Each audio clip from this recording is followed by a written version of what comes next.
one of two women experience sexual violence within their lifespan. I am one of those one of two.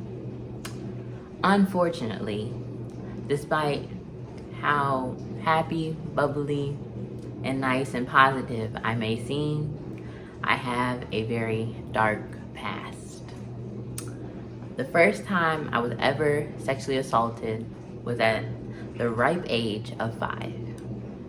And it wasn't by an adult, but it was by children, my age or a little older. And some of you are probably like, you can't be sexually assaulted by another child if you're a child. Kids are just kids. They're just being kids. No, that is not always the case. Some kids are being sexually assaulted themselves and they do that to others. So therefore they know what they're doing because they know that when it happened to them, they did not like it. So them doing it to somebody else is their choice. So my story starts in 1st grade, my first year of actual school. And my mom sat me down one day and she told me, she said, Jayla, I need you to understand that when you go to school, nobody touches your private areas at all. And if they do, you tell mommy. And she said, if they tell you, don't tell anyone. I am nobody, so you can tell me. So I go into school with this information in my mind, hoping and praying that this does not happen to me, because I don't want to have to tell my mom that somebody hurt her precious daughter. And first incident was a little boy that was sitting next to me in class while the teacher was with the other students. Me and him decided to sit at our desk, and he sat right next to me, and he decided that he would sexually assault me. And then he looked at me right after he had did what he did, and he said, if you tell anybody that I did this, I'm gonna get my dogs to attack you. Mind you, this is another 5-6-year-old person. You can't tell me he did not know what he was doing if he had to threaten me after he did it. You cannot tell me that.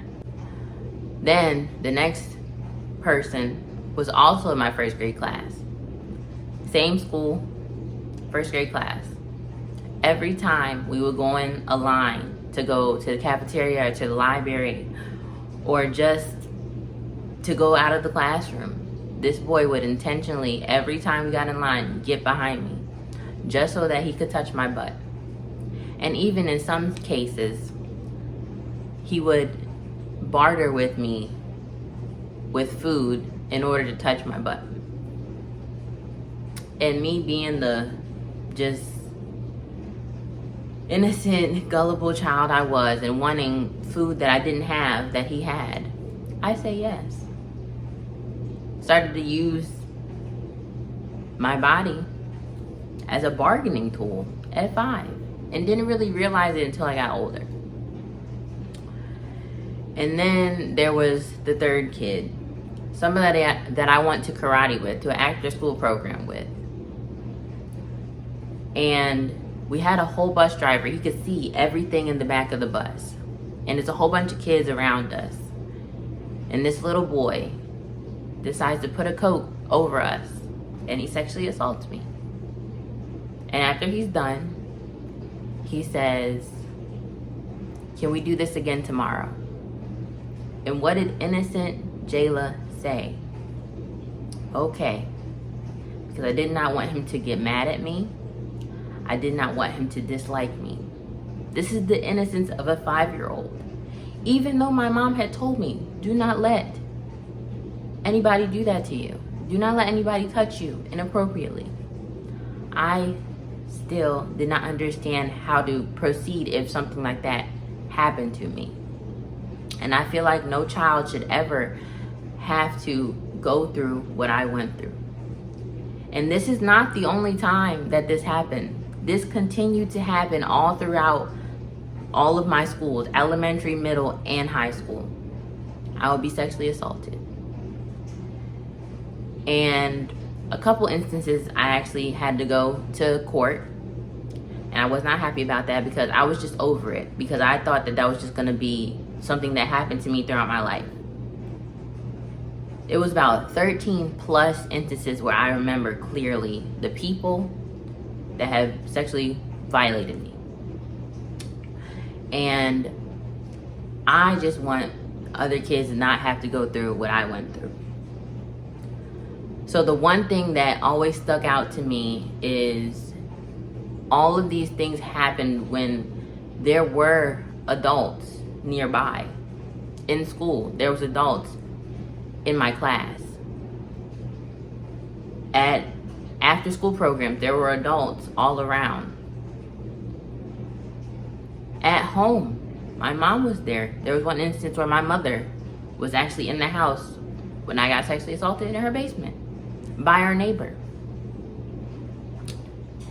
And this is just a reminder to all the adults that have kids that are aunts, uncles, cousins to little kids, and even older kids. We have to be more vigilant when it comes to allowing kids being around kids, and even adults being around kids. We have to be aware of people's behaviors that are not normal. We have to just be vigilant as adults so that we can protect our kids from experiencing what I experienced as a child. I'm always interacting with the kids that she's around, so they're never alone by themselves. We keep doors open in our house when the kids are here so that we can hear them and hear what they're doing. And if we don't hear something, I usually go check. There will be no sleepovers for my daughter. There will be no sleepovers. She will not be going over anybody else's house, but her cousins, I will not allow my child to go over someone else's house and possibly have that same thing happen to them. That is one way that we can help not have that happen to kids at all. Just being more vigilant. And the second thing I would say is that we need to be watching what the kids are watching, because there are things on YouTube that kids are watching that have sexual innuendos that some parents don't watch their kids while they're watching YouTube. I have even caught myself letting my child watch YouTube, and I just realized like it's too much out there that she hadn't have access to, that I didn't want her being allowed to access those things. So I deleted YouTube off of her phone. She has no access to YouTube. All she has access to is Netflix and Disney Plus. And I know it's a very low chance that she'll find something that has sexual innuendos in most of those shows on those type of platforms. So, and even when you're watching, the adult, you're watching shows, you're watching movies, you need to make sure that they are not in the room during sexual scenes. Or if you're watching sexually explicit movies, do not let your children see them. Make sure you're in bed, they're in bed, before you even play those things. And don't even let it, lock the door so that there's no chance that they can see those. I don't watch those things. But if you do that, make sure that your kids are not around. They do not need to be exposed to adult situations and things like that. There are so many precautions that we can take to make sure that kids do not experience what I experienced growing up, because it hurt me and it definitely warped my mind. Very cautious. Now, there's people that I know I can trust because they have shown and proved to me that I can trust them.